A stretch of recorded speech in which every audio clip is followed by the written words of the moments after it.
Swayam Prabha. Digital India. Educated India.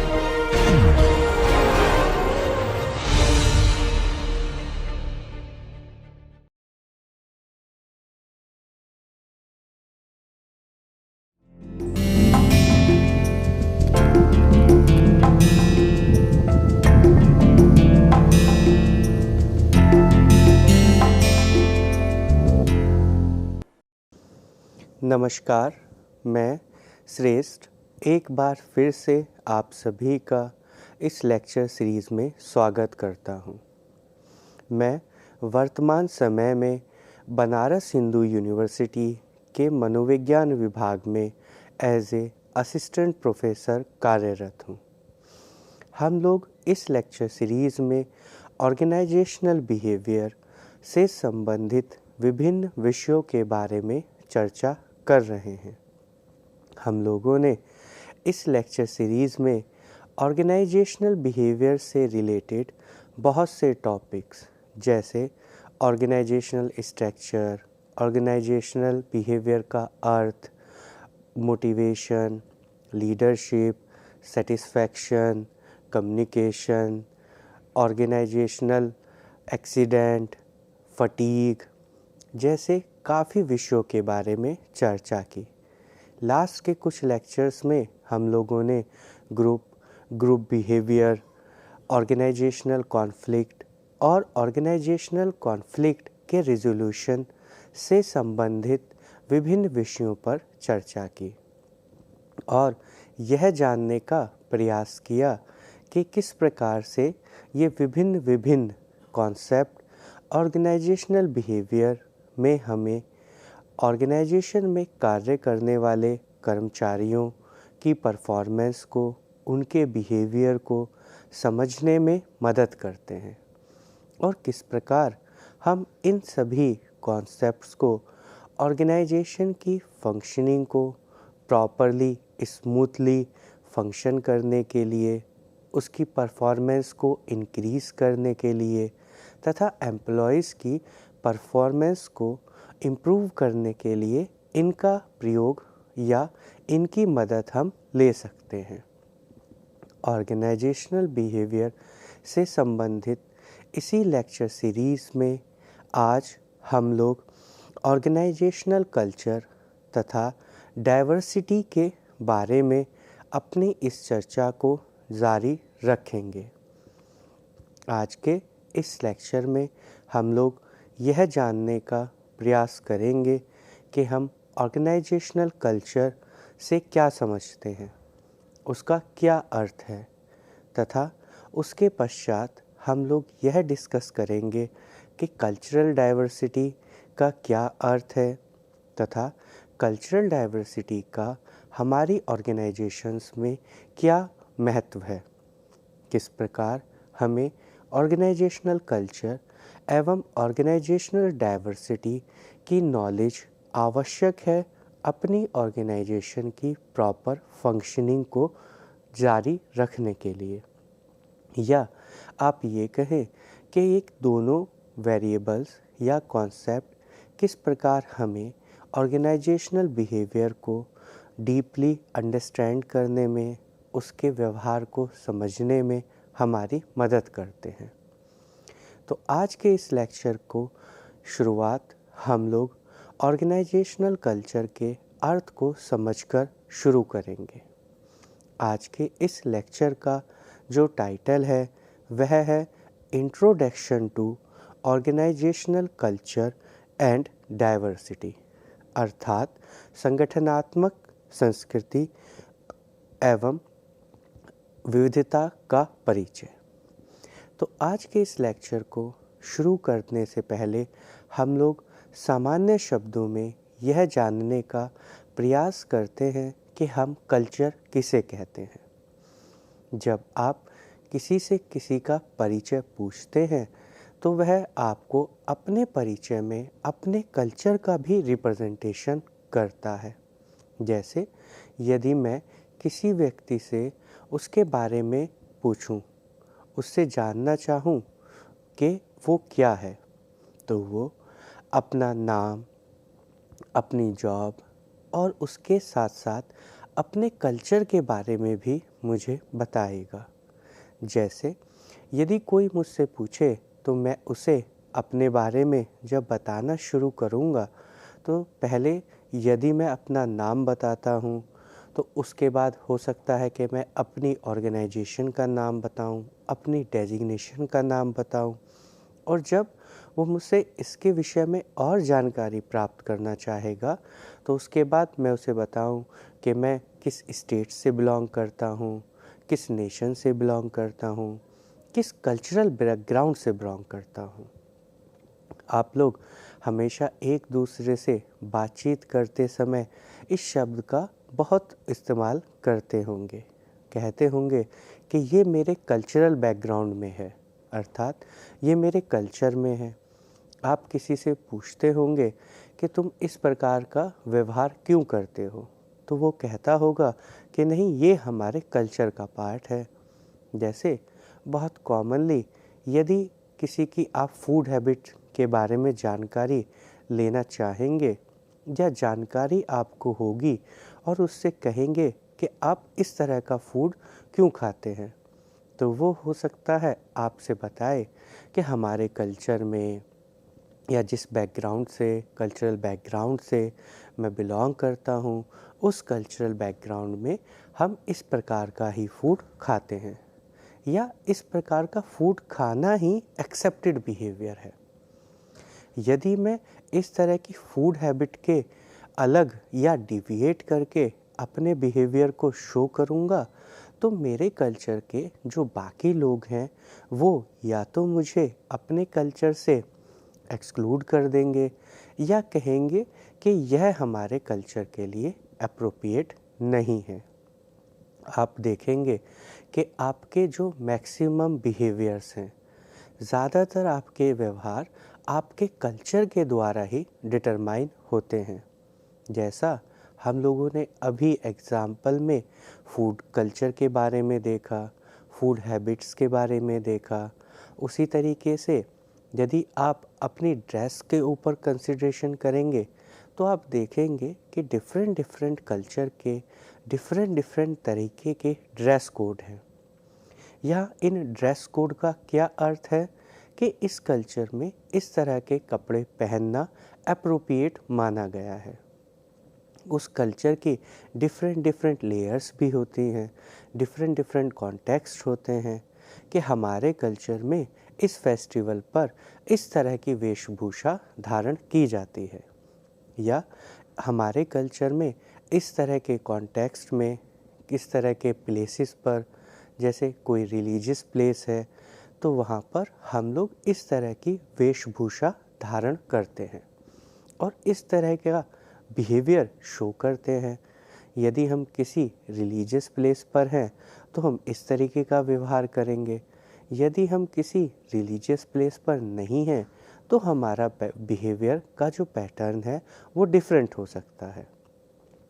तो same यही concept, same यही आइडिया ऑर्गेनाइजेशन के कॉन्टेक्स्ट में भी वर्क करता है। और जिस तरीके से हम समाज में एक कल्चर डेवलप करते हैं, उसी तरीके से हमारी ऑर्गेनाइजेशन में भी जब सभी लोग साथ मिलकर कार्य करते हैं तो धीरे धीरे वो लोग एक कल्चर को डेवलप करते हैं। और उस कल्चर के अंतर्गत क्या क्या आता है, इसी तरह के नॉर्म्स, इसी तरह के शेयर्ड बिलीफ, इसी तरह का वैल्यू सिस्टम जो उस पर्टिकुलर ऑर्गेनाइजेशन के कॉन्टेक्स्ट में एप्रोप्रिएट है, एक्सेप्टेड है, या आप अगर उस तरह का व्यवहार नहीं करेंगे तो आपको उस तरह की ऑर्गेनाइजेशनल कॉन्टेक्स्ट में एडजस्ट करने में दिक्कत का सामना करना पड़ेगा। तो यहाँ हम लोगों ने बहुत सामान्य शब्दों में पहले कल्चर के कॉन्सेप्ट को समझा। अब हम देखते हैं कि किस प्रकार हम लोग स्ट्रक्चर्ड वे में फॉर्मली ऑर्गेनाइजेशनल कल्चर के अर्थ को परिभाषित कर सकते हैं। वो कौन कौन सी बेसिक कैरेक्टरिस्टिक्स हैं जो हमें ऑर्गेनाइजेशनल कल्चर के कॉन्सेप्ट को समझने में मदद करती हैं। तो यहाँ पर यदि हम देखेंगे तो हम पाते हैं कि जो पहला कैरेक्टरिस्टिक है या जो पहला गुण है जिसके बारे में अब हम लोग ऑर्गेनाइजेशनल कल्चर को समझना चाहते हैं, वह है शेयर्ड बिलीफ, साझा धारणाएं। अर्थात जब हम कल्चर या ऑर्गेनाइजेशनल कल्चर के विषय में चर्चा करते हैं तो यहाँ पर ये जो बिलीफ सिस्टम है ये शेयर्ड है, कलेक्टिव है। अर्थात यदि एक कल्चर में बहुत सारे लोग रहते हैं, एक सोसाइटी में बहुत सारे मेंबर्स रहते हैं, एक ऑर्गेनाइजेशन में बहुत सारे एम्प्लॉयज़ काम करते हैं, तो जो उस ऑर्गेनाइजेशन का या उस सोसाइटी का जो बिलीफ सिस्टम होगा, जो उसका कल्चरल बिलीफ सिस्टम होगा, वो कैसा होगा? शेयर्ड। अर्थात हम सभी लोग अपने अपने बिलीफ सिस्टम को शेयर करते हुए एक particular shared collective belief system develop करते हैं। और वो जो शेयर्ड कलेक्टिव बिलीफ सिस्टम होता है वही हमारे कल्चर को रिप्रेजेंट करता है। हो सकता है उस शेयर्ड बिलीफ सिस्टम में से कुछ चीज़ें हमारा जो पर्सनल बिलीफ सिस्टम है उससे मैच करती हों, और यह भी हो सकता है कि हमारा जो पर्सनल बिलीफ सिस्टम है उस शेयर्ड बिलीफ सिस्टम से कुछ हद तक मैच ना करता हो। लेकिन ये हमारा पर्सनल बिलीफ सिस्टम है। हमारे कल्चर का जो बिलीफ सिस्टम है वो कौन सा होगा? जिसे हम सब लोग शेयर कर रहे होंगे एक साथ। उस कल्चर के सारे मेंबर्स, उस ऑर्गेनाइजेशन के सभी व्यक्ति, सभी कर्मचारी मिलकर जो शेयर्ड बिलीफ डेवलप करते हैं वो हमारे उस ऑर्गेनाइजेशन के कल्चर को रिप्रेजेंट करता है। उसके बाद जब हम नेक्स्ट देखते हैं तो हम पाते हैं वैल्यू सिस्टम। वैल्यू सिस्टम हमारे कल्चर को किस प्रकार रिप्रेजेंट करता है? जैसे हम किसी व्यक्ति को यदि कोई कार्य करते हुए देखते हैं तो हम उससे क्या कहते हैं कि क्या तुम्हारे कल्चर में इसी तरह के कार्य करने सिखाए जाते हैं, या तुम्हारे कल्चर में क्या इसी प्रकार का बिहेवियर करना सिखाया जाता है? तो यहाँ पर जो वैल्यू सिस्टम है यह इस बात को निर्धारित करता है कि हमारे लिए किस चीज़ की क्या इम्पोर्टेंस है। यदि हमारे कल्चरल सिस्टम में माता पिता, गुरुजन, इनका स्थान सर्वोपरि माना गया है, तो ये हम कहाँ से लर्न किए या हमें कहाँ से ये अंडरस्टैंडिंग मिली? हमारे कल्चर से। तो इसी तरीके से यदि किसी ऑर्गेनाइजेशन में ऑनेस्टी को सर्वोपरि माना गया है, या कोऑपरेशन, एक दूसरे की मदद करना, एक दूसरे को सपोर्ट करना, इस वैल्यू सिस्टम को ज़्यादा इम्पोर्टेंस दी गई है, तो वहाँ हम क्या देखते हैं कि जो वैल्यू सिस्टम है ये उसके कल्चर से गवर्न होता है या उस कल्चर का एक इंटीग्रल पार्ट होता है, जो हमें यह बताता है कि इस कल्चर में ये वैल्यू हायरार्की सिस्टम है, इस तरह की वैल्यूज़ को इस तरह की इम्पोर्टेंस दी गई है। हो सकता है किसी दूसरे कल्चर में जो वैल्यू सिस्टम हो, वैल्यू सिस्टम का स्ट्रक्चर हो, वो किसी दूसरे कल्चर से डिफरेंट हो सकता है किसी दूसरे कल्चर में ऑनेस्टी को उतनी इम्पोर्टेंस, उतनी वैल्यू ना दी गई हो जितनी किसी एक कल्चर में दी हो सकता है वहाँ पर सपोर्ट सिस्टम को या इंटरपर्सनल रिलेशनशिप को ज़्यादा इम्पोर्टेंस दी गई हो।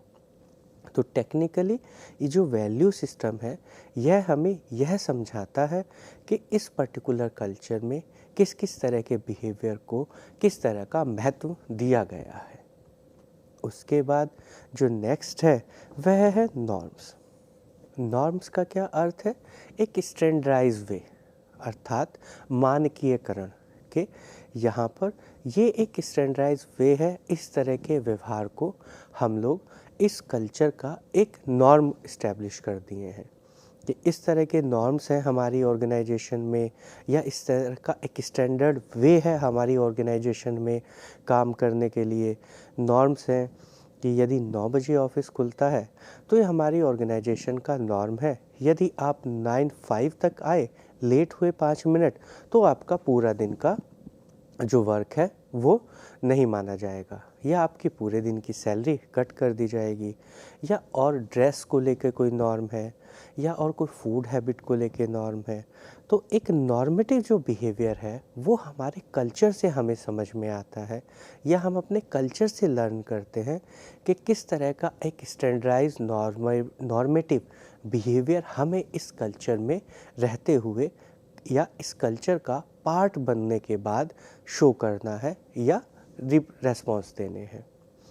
तो नॉर्म्स के बाद जो नेक्स्ट कैरेक्टरिस्टिक है वह है पैटर्न ऑफ बिहेवियर। तो कल्चर को यदि हम बहुत इन टेक्निकल वर्ड्स से अलग तरह से समझने का, आसान शब्दों में समझने का प्रयास करें तो हम कह सकते हैं कि जो कल्चर है वो हमें क्या बताता है कि इस कल्चर में आपको किस तरह का स्पेसिफिक बिहेवियर पैटर्न रिप्रेजेंट करना है या शो करना है। वो यह बताता है कि ये स्पेसिफिक बिहेवियर्स हैं जिन्हें आप इन स्पेसिफिक सिचुएशंस में शो कर सकते हैं, आप उस तरह के व्यवहार में एंगेज हो सकते हैं।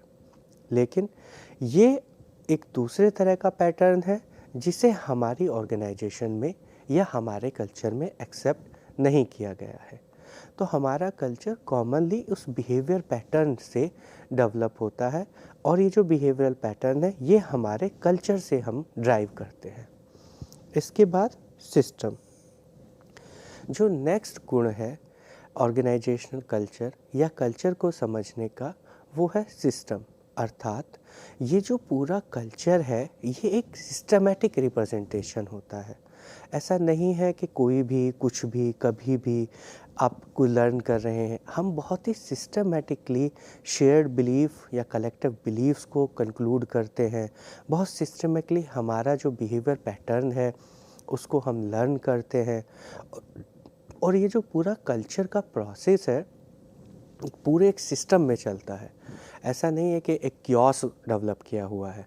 कल्चर से हमें सिस्टमैटिक चीज़ों को समझने में, सिस्टमैटिकली अपने बिहेवियर को रिप्रेजेंट करने में मदद मिलती है। तो हमारा कल्चर हमें सिस्टमैटिक वे में हमारी लर्निंग को समझने में, हमें नई चीज़ें लर्न करने में हमारी हेल्प करता है। उसके बाद रिलेटिवली परमानेंट। जो कल्चर है वो रिलेटिवली परमानेंट नेचर का होता है।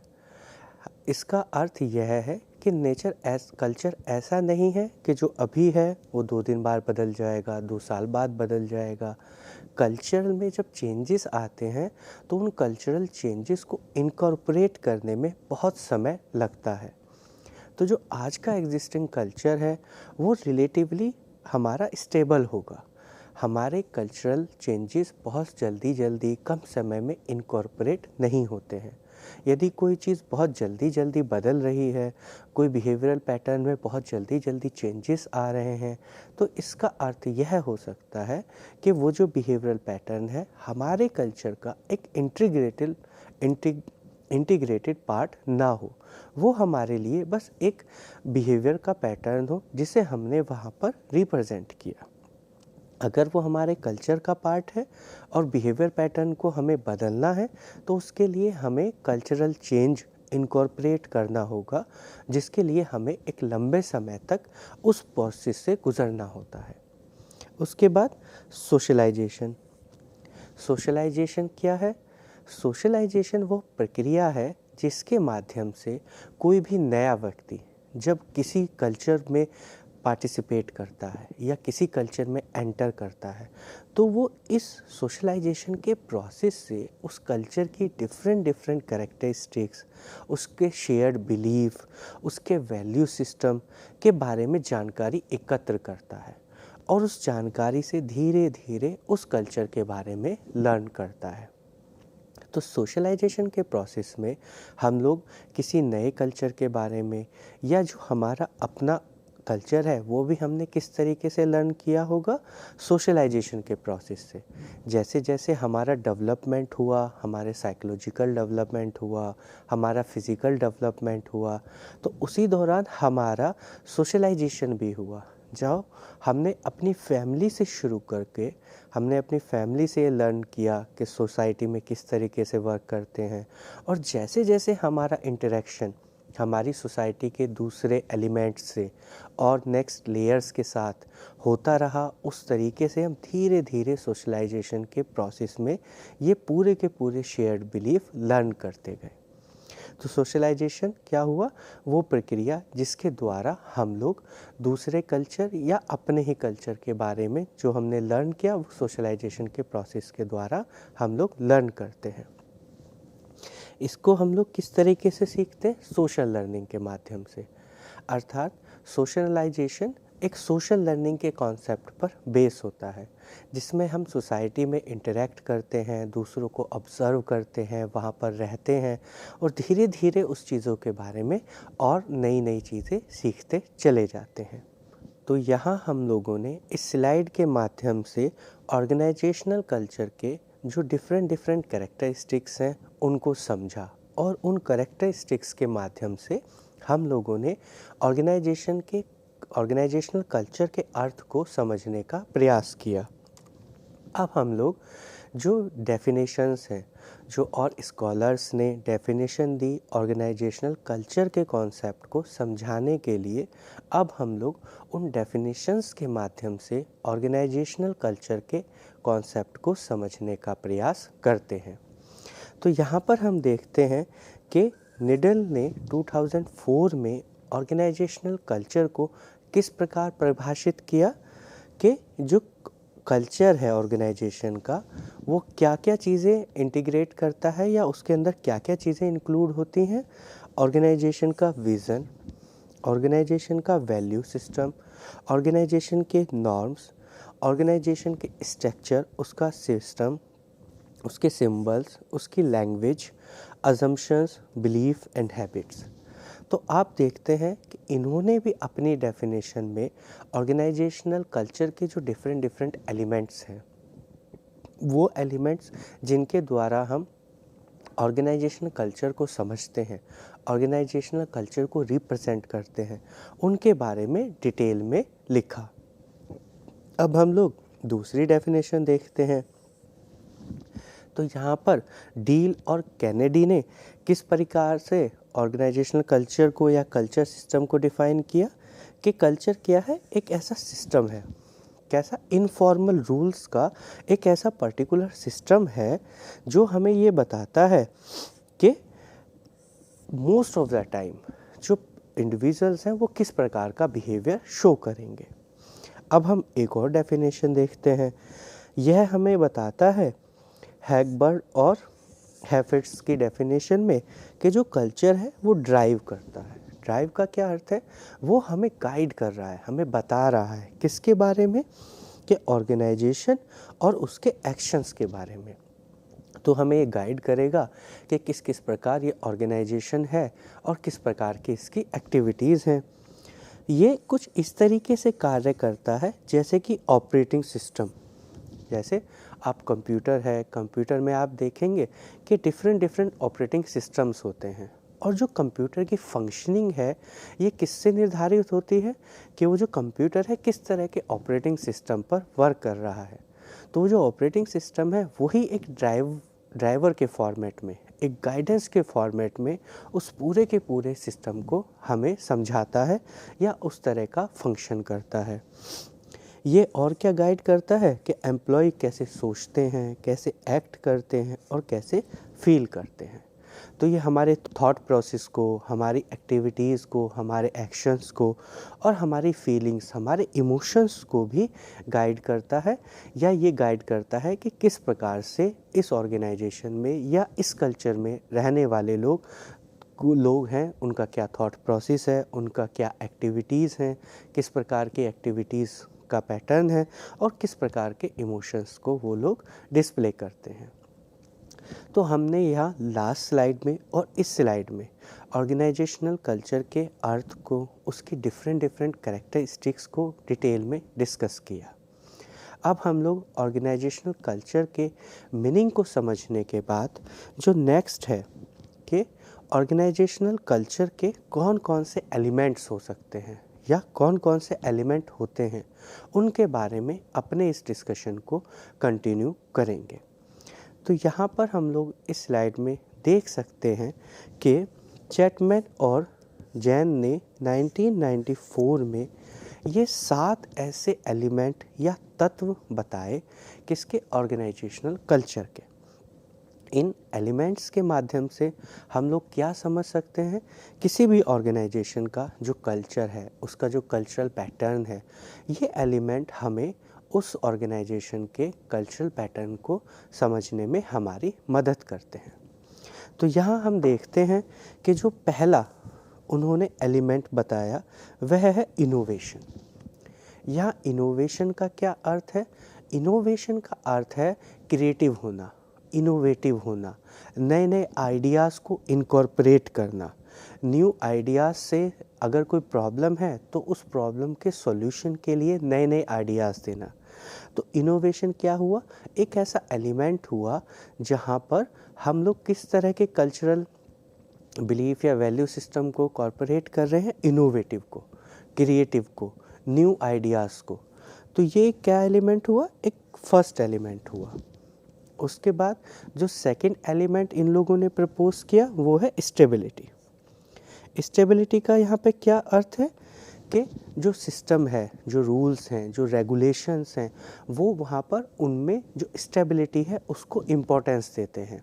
अर्थात अगर स्टेबिलिटी है तो कैसा होगा, जो रूल्स हैं, तो जो हमारा कल्चर है वो कैसा हो, किस तरह से ओरिएंटेड है, रूल ओरिएंटेड है। किस तरह के रूल? स्टेबल रूल जो है उससे रिलेटेड ओरिएंटेड है।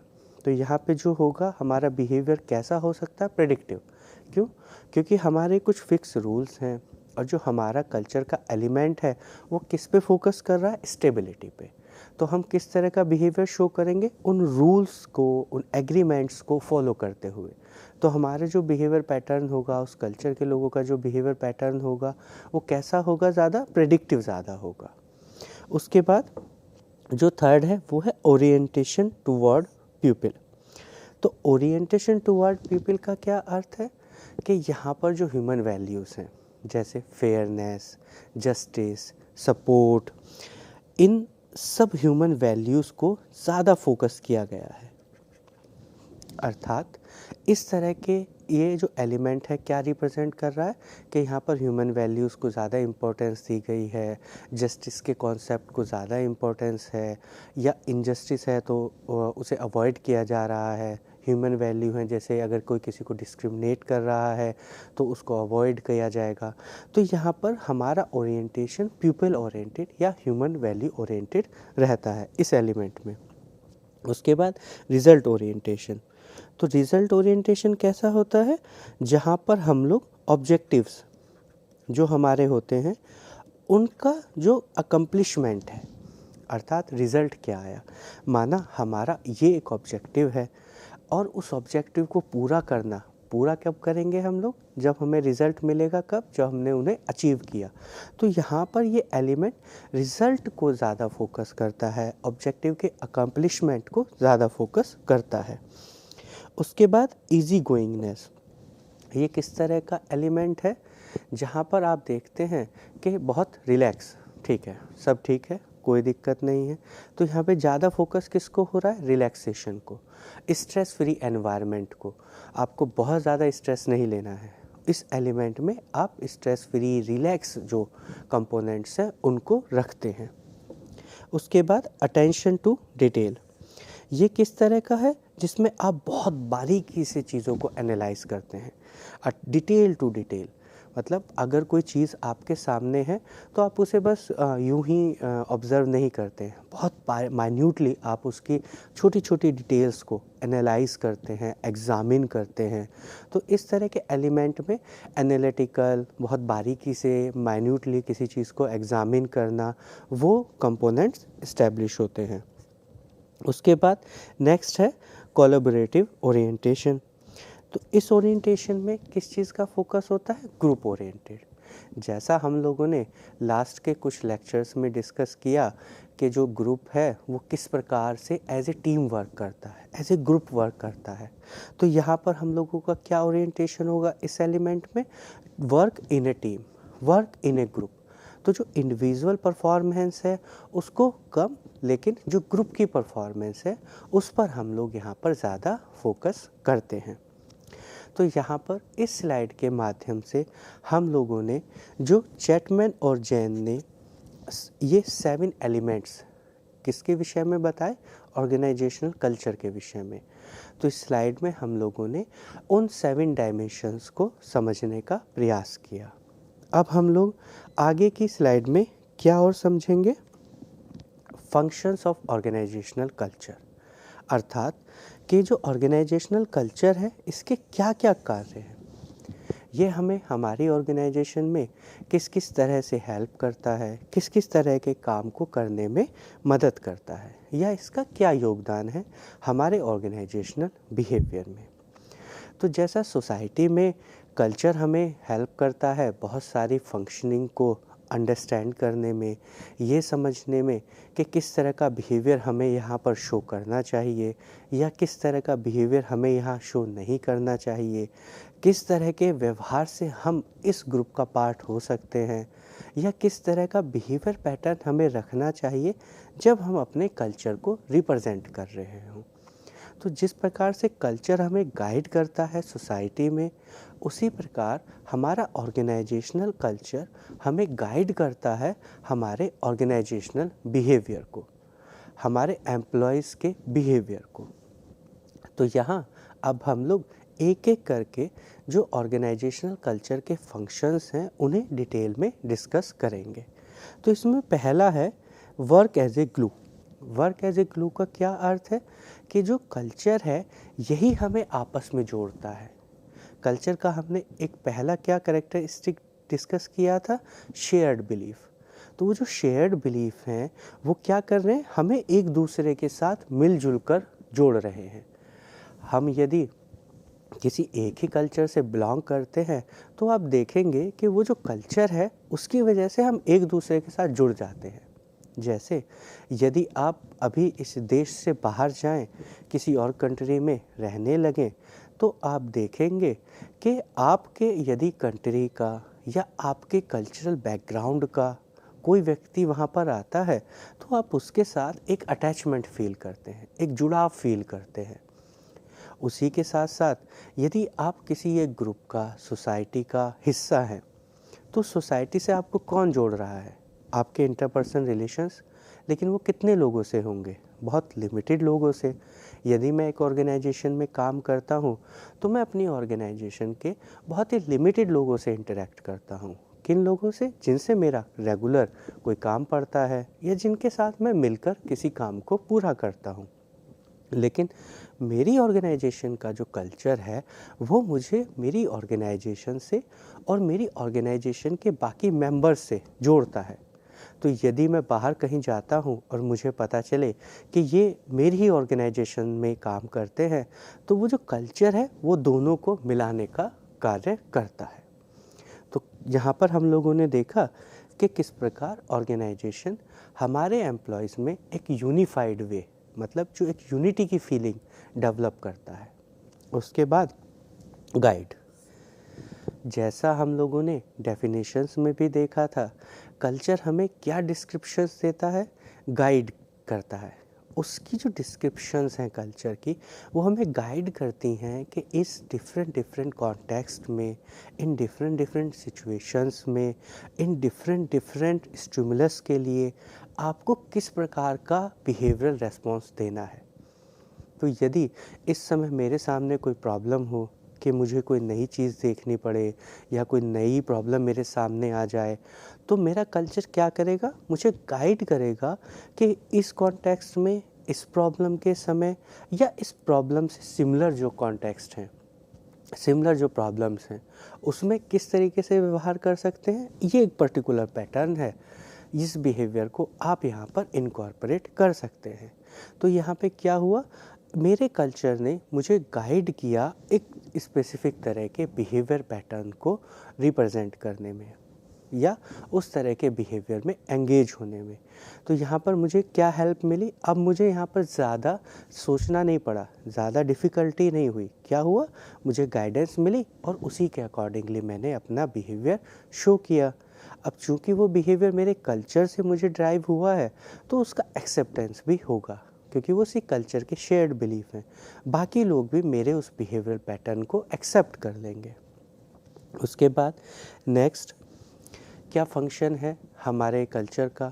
हमारा कल्चर हमें आइडेंटिटी का जो कॉन्सेप्ट है, हमारी आइडेंटिटी का जो सेल्फ जो हमारा सेंस है वो डेवलप करता है। तो जैसे आप कैसे अपने आप को रिप्रेजेंट कर सकते हैं, आई एम इंडियन। तो यहाँ पे आई एम इंडियन ये जो आइडेंटिटी है ये कहाँ से डेवलप हुई? मेरे इंडियन कल्चर से। या कोई कहता है कि ओके आई एम अमेरिकन, तो वो क्या आइडेंटिटी ड्रॉ कर रहा है? American identity. वो उसे कहाँ से मिली? वो उसे उस कल्चर से मिली जिस कल्चर में वो पैदा हुआ, या जिस कल्चर में उसकी परवरिश हुई, या जिस कल्चर को वो इस समय मानता है, ऑप्ट करता है। हो सकता है कि वो मैं अपने कल्चर को छोड़कर किसी और कल्चर को ऑप्ट कर लूँ, या कोई और व्यक्ति किसी अपने कल्चर को छोड़कर मेरे कल्चर को ऑप्ट कर ले। तो उस कंडीशन में वो जो कल्चर, वो जिस कल्चर का पार्ट है अभी, या अपने आप को जिस कल्चर का पार्ट मानता है, वही उसकी सेल्फ की आइडेंटिटी क्रिएट करता है। आपकी रिलीजियस आइडेंटिटी, सोशल आइडेंटिटी, ये कहाँ से ड्राइव होती हैं? आपके उस रिलीजियस कल्चर से, आपके उस सोशल कल्चर से। उसके बाद ये क्या डेवलप करता है? कमिटमेंट। कल्चर किस प्रकार से कमिटमेंट को इनकॉर्पोरेट करता है? कल्चर में है क्या? Shared belief. क्या है? Value system. क्या है? नॉर्म्स। तो जब आप किसी कल्चर का पार्ट होते हैं तो जो आपका शेयर्ड बिलीफ सिस्टम है वो वहाँ पे इनकॉर्पोरेट हुआ। आपने औरों के जो बिलीफ सिस्टम है उसे अपने अंदर इनकॉर्पोरेट किया। आपने एक स्पेसिफिक तरह के वैल्यू सिस्टम को अंडरस्टैंड किया, उसके अकॉर्डिंगली बिहेवियर किए। तो अब जब आप उसका पार्ट हैं, आपकी जो आइडेंटिटी है वो कहाँ से ड्राइव हो रही है? उस कल्चर से ड्राइव हो रही है। तो उस कल्चर को लेकर आपका जो कमिटमेंट है वो हाई होगा। उसके बाद ये और क्या बताता है हमें? ये हमारी बाउंड्रीज़ को डिफ़ाइन करता है। और ये बाउंड्रीज़ हमें क्या बताती हैं कि ये जो हमारा कल्चर है इसकी ये बाउंड्रीज़ हैं, ये बिहेवियर पैटर्न्स हैं जो हमारे कल्चर में आते हैं। ये वो बिहेवियर पैटर्न्स हैं जो हमारे कल्चर के बियॉन्ड है, हमारी कल्चर की बाउंड्री से बाहर है। तो ये जो बॉर्डर बनता है ये हमें और क्या हेल्प करता है? एक कल्चर को दूसरे कल्चर से डिफरेंशिएट करने में, और ये समझने में कि इस कल्चर में क्या डिफरेंसेस हैं और दूसरे कल्चर में क्या डिफरेंसेस हैं। तो कल्चर हमें हमारी बिहेवियर पैटर्न को एक बाउंड्री देता है कि ये बाउंड्री है, इस बाउंड्री में हम लोगों का स्कोप है, और ये एक बिहेवियरल पैटर्न है और ये दूसरे का बिहेवियरल पैटर्न है। तो जिस प्रकार से हम लोग अपने घर की बाउंड्री बनाते हैं, अपने देश की बाउंड्री बनाते हैं, तो वो क्या लाइन बताती है कि ये हमारी एलओसी है, यहाँ से बियॉन्ड उनका कल्चर शुरू होगा, ये बिहेवियरल पैटर्न उनके कल्चर के, ये वाले बिहेवियरल पैटर्न या ये वाला वैल्यू सिस्टम हमारे कल्चर का। तो ये एक बाउंड्री कल्चर हमें जनरेट करके देता है। उसके बाद स्टेबिलिटी, क्योंकि कल्चर कैसा है? रिलेटिवली परमानेंट है, और अब हमारे बिहेवियरल पैटर्न में ये एक स्टेबिलिटी इनकॉर्पोरेट करता है। अब कुछ चेंज आएगा, कुछ नए हम चेंजेस को ऑप्ट करेंगे, तो उसके बाद हमारे बिहेवियरल पैटर्न में चेंजेस होंगे, लेकिन अभी ये हमारे बिहेवियर में एक स्टेबिलिटी, एक नॉर्म्स इस्टेब्लिश करता है, एक स्टैंडर्डाइज वे बिहेवियर पैटर्न का आइडेंटिफाई करता है। उसके बाद कल्चर हमें और क्या हेल्प करता है? म्यूचुअल अंडरस्टैंडिंग और कम्युनिकेशन में। जैसा हम लोगों ने डेफिनेशन में भी देखा था, उसमें एक कंपोनेंट था कल्चर का, लैंग्वेज। तो कोई भी जो कल्चर है उसके डिफरेंट पैटर्न्स होते हैं क्या करने के? अपने मैसेजेस को कम्युनिकेट करने के। और वो जो कल्चर है ये डिटरमाइन करता है कि हम म्यूचुअली कैसे इस पर्टिकुलर इन्फॉर्मेशन को एक नॉलेज दे रहे हैं या एक मैसेज कन्वे कर रहे हैं। तो हमारा कल्चर हमारे कम्युनिकेशन पैटर्न, हमारे मैसेजेस को मीनिंग देने में, हमें कोई एक इन्फॉर्मेशन कम्युनिकेट करने में भी हेल्प करता है। तो आप देखेंगे जब हम लोगों ने कम्युनिकेशन के कॉन्सेप्ट को समझा था तो वहाँ पर भी देखा था कि हमारे कल्चर का हमारी कम्युनिकेशन में एक महत्वपूर्ण योगदान है। स्पेसिफिकली हमने देखा था कि जो नॉन वर्बल कम्युनिकेशन है उसमें जो हमारा कल्चर है एक बहुत स्पेसिफिक रोल प्ले करता है। नॉन वर्बल कम्युनिकेशन में क्या होते हैं, डिफरेंट डिफरेंट साइंस होते हैं, डिफरेंट डिफरेंट पैरा लैंग्वेजेस होती हैं, और वो जो डिफरेंट डिफरेंट साइंस हैं, पैरा लैंग्वेजेस हैं, उनको मीनिंग जब हम देते हैं तो उसमें कल्चर एक इम्पॉर्टेंट रोल प्ले करता है। हो सकता है किसी एक साइन का या किसी एक स्पेसिफिक पैरा लैंग्वेज का किसी एक कल्चर में डिफरेंट मीनिंग हो तथा दूसरे कल्चर में डिफरेंट मीनिंग हो। तो जो कल्चर है हमें क्या करता है, म्यूचुअल अंडरस्टैंडिंग, सभी लोग म्यूचुअली, कब, जब उस ऑर्गेनाइजेशन के पार्ट हैं, उस ऑर्गेनाइजेशनल कल्चर के पार्ट हैं, तो एक म्यूचुअल अंडरस्टैंडिंग डेवलप करता है और हमारे कम्युनिकेशन स्ट्रक्चर को, हमारे कम्युनिकेशन पैटर्न को समझने में हमारी मदद करता है। तो हम लोगों ने यहाँ इस स्लाइड के माध्यम से ऑर्गेनाइजेशनल कल्चर किस किस प्रकार के कार्य करता है, उसके क्या फंक्शंस हैं और उसका ऑर्गेनाइजेशनल सेटिंग्स में, ऑर्गेनाइजेशनल बिहेवियर में क्या योगदान है, यहाँ पर इस स्लाइड के माध्यम से हम लोगों ने ये लर्न किया, ये सीखा। अब हम लोग आगे नई क्या सीखने जा रहे हैं कि ऑर्गेनाइजेशनल कल्चर के डिफरेंट डिफरेंट स्कॉलर्स ने किस किस तरह के डायमेंशंस प्रपोज किए। तो यहाँ हम सब लोग सबसे पहले जिस स्कॉलर का बात कर रहे हैं उसका नाम है हॉफस्टेड।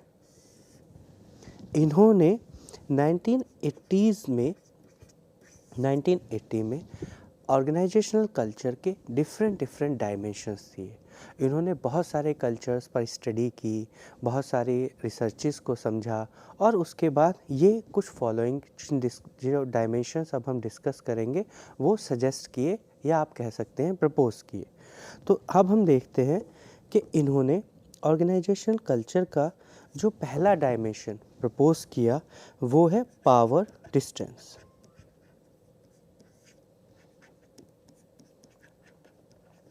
यह डायमेंशन क्या रिप्रेजेंट कर रहा है कि पावर को हम किस प्रकार से एक्सरसाइज कर रहे हैं। हमने लास्ट के लेक्चर्स में ये जाना था कि किस प्रकार पावर का कॉन्सेप्ट हमारे बिहेवियर को और हमारा जो पावर जिसे हम ऑप्ट करते हैं, जो हमारी कैपेबिलिटी है, वो किस प्रकार से दूसरे के व्यवहार को प्रभावित कर सकती है। तो पावर डिस्टेंस के डायमेंशन में हम लोग पावर को किस प्रकार से एक्सरसाइज कर रहे हैं, क्या पॉसिबिलिटी है कि यहाँ पर पावर को एक्सरसाइज किया जाएगा। कब, जैसे जो सीनियर्स हैं उनके पास कुछ डेजिग्नेशंस हैं, कुछ हायरार्की के अकॉर्डिंगली कुछ उनके पास पावर हैं जिसके माध्यम से वो जूनियर्स को इन्फ्लुएंस कर सकते हैं। तो यहाँ हम देखते हैं कि जो सीनियर हैं वो किस तरीके से अपनी पावर को एक्सरसाइज कर रहे हैं। जो पावर का डिस्टेंस है, अर्थात एक सीनियर फिर जूनियर फिर उसके बिलो फिर उसके बिलो, किस प्रकार से पावर डिस्ट्रीब्यूट हुई है, क्या डिस्टेंस है इस पावर डिस्ट्रीब्यूशन में। और हम यहाँ क्या देखते हैं कि जो ऑर्गेनाइजेशन जिनका जो हायरार्की है, हायरार्किकल जो स्ट्रक्चर है वो बहुत ज़्यादा टॉल है, उसमें हम देखते हैं कि जो पावर का डिस्टेंस है ये धीरे धीरे कंटिन्यू होता रहता है। तो इस डायमेंशन में उन्होंने पावर को एक्सरसाइज करने के विषय में डिस्कस किया और बताया कि इस पावर डिस्टेंस में जो कैसी कंडीशंस होती हैं, लो ट्रस्ट, अर्थात जहां आप देखते हैं कि जहां ज़्यादा अपनी पावर को इन्फ्लुएंस करने की क्षमता को आप उपयोग करते हैं तो वहां पे जो ट्रस्ट है वो धीरे धीरे लो होता चला जाता है। आप अब लोगों पे कम ट्रस्ट करते हैं, क्यों? क्योंकि आप देखते हैं कि ये लोग बार बार अपने पावर को एक्सरसाइज कर रहे हैं, ह्यूमैनिटेरियन ग्राउंड पर ज़्यादा डिस्कस नहीं कर रहे हैं, अपने पावर को एक्सरसाइज कर रहे हैं। तो उसके बाद ये हुआ हमारा पावर डिस्टेंस का डायमेंशन। अब जो उन्होंने सेकेंड डायमेंशन दिया वो है अनसर्टेनिटी अवॉइडेंस। अनसर्टेनिटी अवॉइडेंस का क्या अर्थ है कि हम जो अनसर्टेनिटी है, जो रिस्क है, जो इनोवेशन है, उसको अवॉइड करेंगे। मतलब हमें कौन सी चीज़ें करनी है जो सर्टेन है। अगर थोड़ा सा भी अनसर्टेन है, थोड़ा भी रिस्क है, तो हम उसको क्या करेंगे, अवॉइड कर देंगे। तो यहाँ पर अनसर्टेनिटी अवॉइडेंस में हम लोग किस तरह की चीज़ों को डिस्करेज करते हैं, रिस्क टेकिंग। जो कैपेसिटीज़ हैं या रिस्क टेकिंग जो बिहेवियर हैं उसे क्या करेंगे हम लोग डिस्करेज कर देंगे। और हम किस तरह की चीज़ों को फॉलो करेंगे जो स्ट्रिक्ट हैं, स्पेसिफिकली जो स्ट्रिक्ट लॉ हैं, जो हम लोगों ने पहले से नॉर्म्स बनाए हैं, जो एक वेल इस्टेब्लिश तरीका है किसी काम को करने का, हम लोग उसी से जुड़े रहेंगे, हमारा उसी से जुड़ाव होगा। माना कोई प्रॉब्लम है और उस प्रॉब्लम को सॉल्व करने के कुछ स्पेसिफिक ऑलरेडी एग्जिस्टिंग मेथड हैं, तो यदि हमारी अनसर्टेनिटी अवॉइडेंस के डायमेंशन में हाई हैं तो क्या होगा, अब हम लोग उस प्रॉब्लम को उसी तरीके से सॉल्व करने का प्रयास करेंगे, उसी तरीके जो सॉल्व करने का तरीका है उसमें इन्वॉल्व रहेंगे। अगर कोई नया तरीका जिसमें अनसर्टेनिटी है कि शायद ये बहुत अच्छा वर्क करेगा या शायद ये बहुत अच्छा वर्क नहीं करेगा, तो इस डायमेंशन में हम लोग उसे डिमोटिवेट कर देंगे, हम लोग उसे अवॉइड कर देंगे। उसके बाद जो थर्ड डायमेंशन है वो उन्होंने बताया इंडिविजुअलिज्म और कलेक्टिविज्म।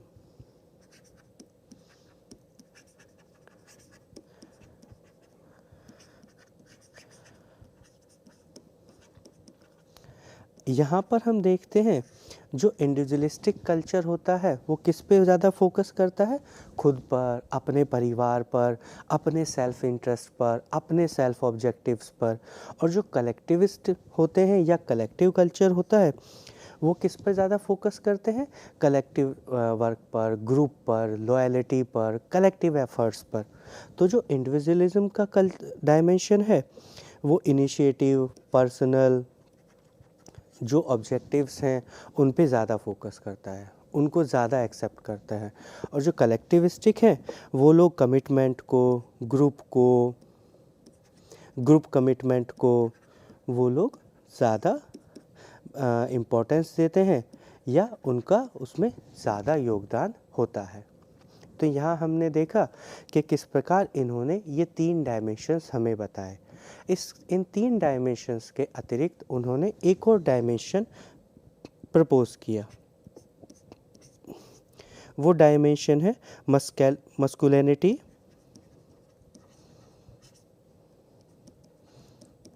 मस्कुलिनिटी और फेमिनिटी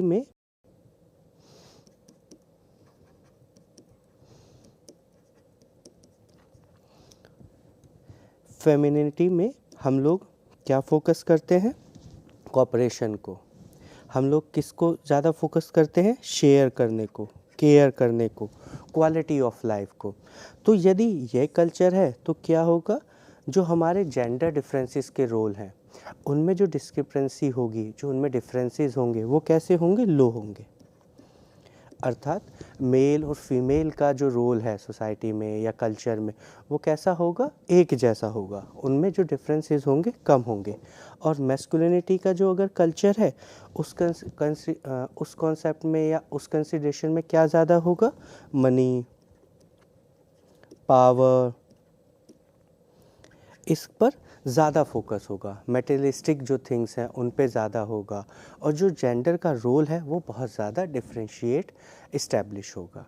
तो हम लोगों ने यहाँ पर देखा कि हॉफस्टेड ने किस प्रकार से कल्चर को इन 4 डायमेंशंस में डिस्ट्रीब्यूट किया, और ये 4 डायमेंशन किस तरीके से जो डिफरेंट कल्चर्स के पर्सपेक्टिव हैं, जो शेयर्ड बिलीफ हैं, उन्हें किस तरीके से रिप्रेजेंट करते हैं। अब हम लोग आगे उदय पारिख जी ने जो कल्चर के 8 डायमेंशंस बताए, अब हम लोग उन 8 डायमेंशंस को डिस्कस करेंगे। ये जो 8 डायमेंशंस हैं या जो उदय पारिख जी की अप्रोच है, जो उन्होंने स्केल बनाया, उसे हम ऑक्टापेस के नाम से भी जानते हैं। ये जो ऑक्टापेस है इसमें हर वर्ड उनके हर एक डायमेंशन के पहले वर्ड से लिया गया है और उसको मिला के जब बनाया गया तो वो बना ऑक्टापेस। तो उदय पारिख जी के अप्रोच के माध्यम से हम लोग अब इन 8 डायमेंशंस को वन बाय वन करके डिस्कस करेंगे। तो इन्होंने जो पहला डायमेंशन बताया वो बताया ओपननेस।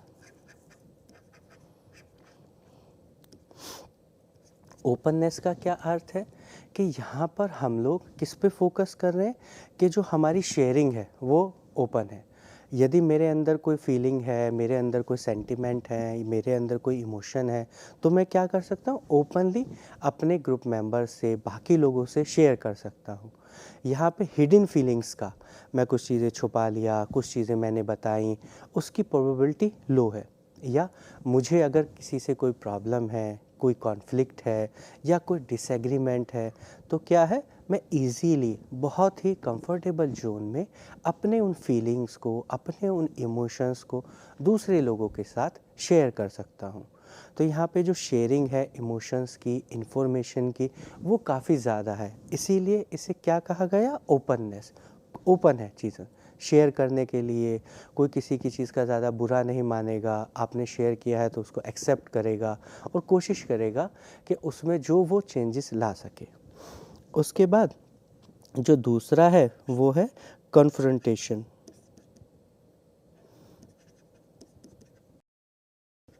कन्फ्रंटेशन के डायमेंशन में हम लोग क्या डिस्कस करते हैं कि जो प्रॉब्लम है उसको कैसे आपको डील करना है।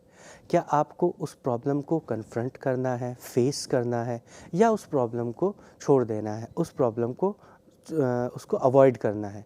तो कन्फ्रंटेशन के डायमेंशन में हम लोग प्रॉब्लम्स को फेस करते हैं और क्या करते हैं, इन प्रॉब्लम्स को जो सॉल्यूशन है उसे ढूंढने का प्रयास करते हैं। अवॉइडेंस नहीं करेंगे। क्यों? क्योंकि यहाँ पे ये डायमेंशन क्या हमें रिप्रेजेंट कर रहा है कि कन्फ्रंट करना है किस चीज़ को। कॉन्फ्लिक्ट है, ठीक है, अगर कॉन्फ्लिक्ट कोई आया है तो हम उसे फेस करेंगे, उस कॉन्फ्लिक्ट के कॉजेज़ को जानने का प्रयास करेंगे और कोशिश करेंगे कि इस कॉन्फ्लिक्ट को हम अब रिमूव करें।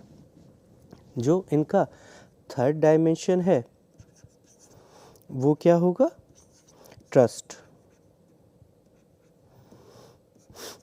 ट्रस्ट का यहाँ पर क्या अर्थ है, जैसे हमने ओपननेस में हमारे जो फीलिंग्स हैं उन्हें शेयर किया, लेकिन ट्रस्ट में अब हम उन चीज़ों को भी शेयर कर सकते हैं जो कॉन्फिडेंशियल है। या यदि मुझे लगता है कि ये जो मेरी इन्फॉर्मेशन है इसको ये मिसयूज़ कर लेगा, तो क्या होगा, अगर ट्रस्ट नहीं है तो मैं अपनी उस इन्फॉर्मेशन को शेयर नहीं करूँगा। लेकिन यदि ट्रस्ट है तो क्या होगा, अब मुझे अपनी कोई भी कॉन्फिडेंशियल इन्फॉर्मेशन या मेरे वर्क से रिलेटेड कोई भी जो इन्फॉर्मेशन है, जो फाइल है, जो चीज़ें हैं, जो मेरे पास प्रोडक्ट है, उसे बहुत छिपाने की, उसको लेके बहुत स्ट्रेस लेने की ज़रूरत नहीं है। अगर मेरे एम्प्लॉयज़ हैं, आसपास हैं, तो मुझे चिंता नहीं है कि कोई अगर इस इन्फॉर्मेशन को देख भी लेगा या जान भी जाएगा तो वो इसका मिसयूज़ करेगा। क्यों? क्योंकि यहाँ पर क्या है, ट्रस्ट है। तो ट्रस्ट हमारी ऑर्गेनाइजेशन के लिए बहुत इम्पोर्टेंट है। हमने ये डिस्कशन पहले भी किया कि यदि ट्रस्ट है तो क्या होगा, अब मैं स्ट्रेस फ्री हूँ, बहुत ही आराम से अपने कार्य पे फोकस कर सकता हूँ, बाकी बहुत सारी चीज़ों पे मुझे अब ध्यान देने की ज़रूरत नहीं है। उसके बाद जो फोर्थ है, ऑथेंटिसिटी।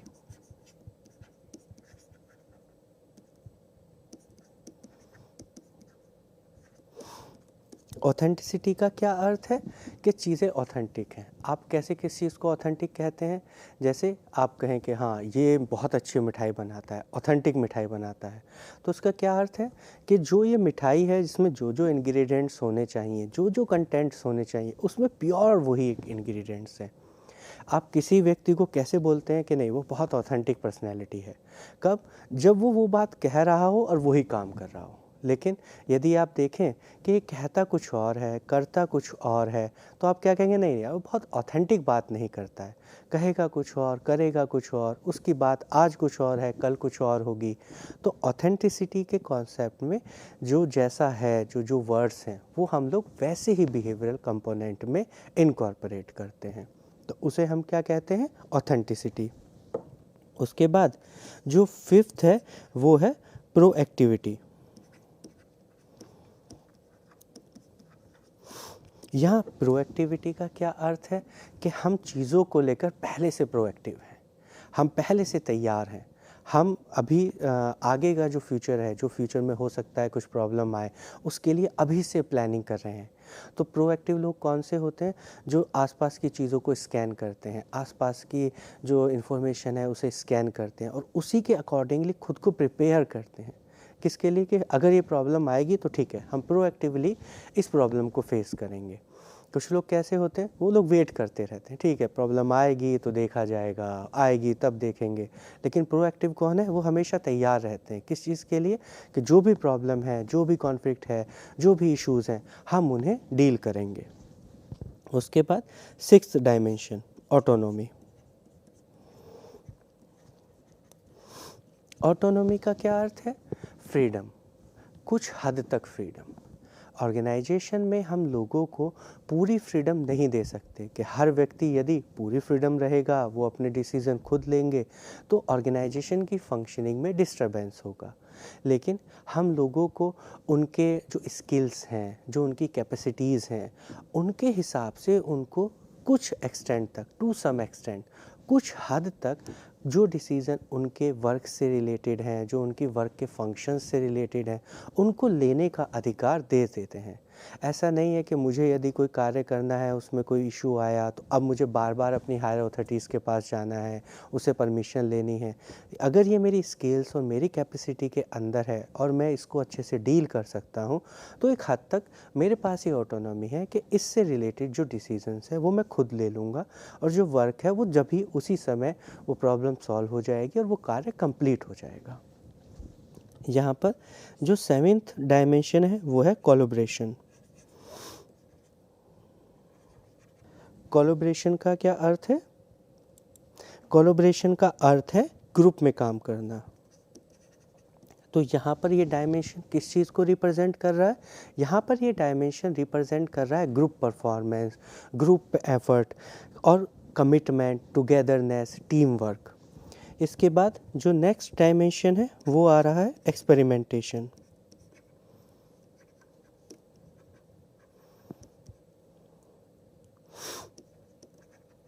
एक्सपेरिमेंटेशन का क्या अर्थ है कि यदि कोई चीज़ हमारे पास है, अब हम उसमें नए नए इनोवेटिव, नए नए तरीक़ों से बहुत ज़्यादा एक्सपेरिमेंट कर कर के नए जो और मेथड्स हैं, नए जो और तरीक़े हैं, उन पर फोकस करते हैं।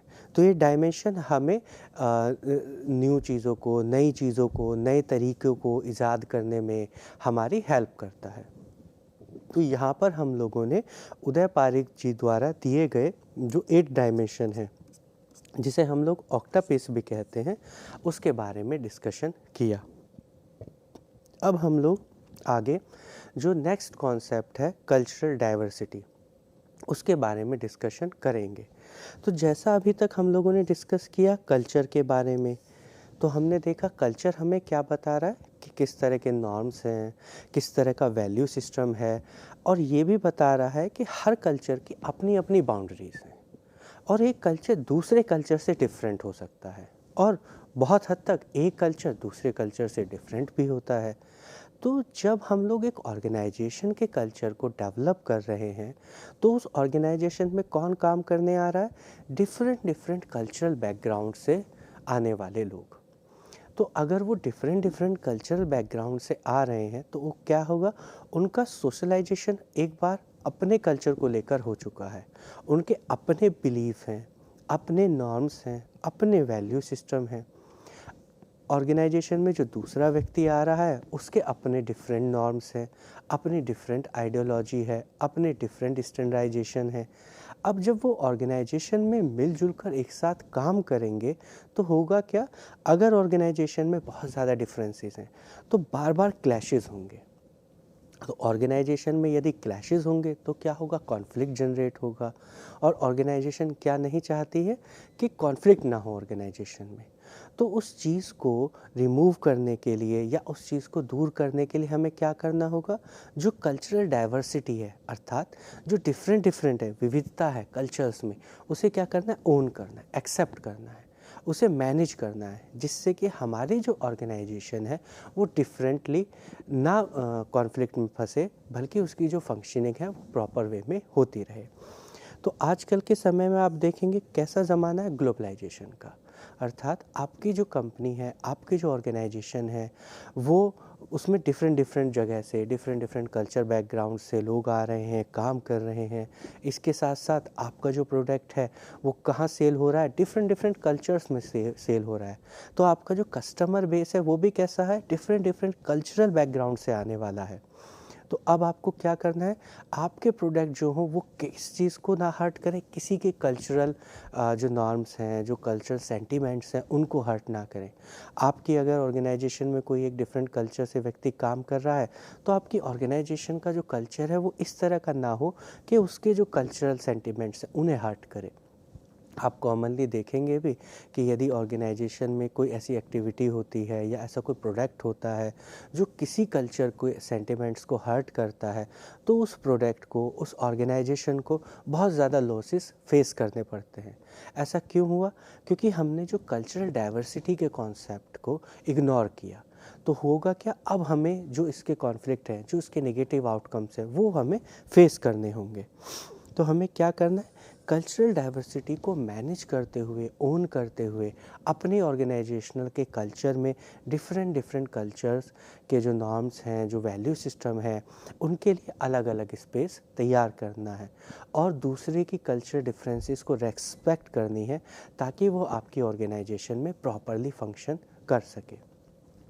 तो आज के इस लेक्चर में हम लोगों ने ऑर्गेनाइजेशनल कल्चर तथा ऑर्गेनाइजेशनल में कल्चरल डाइवर्सिटी के कॉन्सेप्ट को समझने का प्रयास किया और देखा किस प्रकार ऑर्गेनाइजेशनल कल्चर और ऑर्गेनाइजेशनल कल्चर में डाइवर्सिटी हमारी ऑर्गेनाइजेशन के लिए एक बहुत उपयोगी कॉन्सेप्ट है।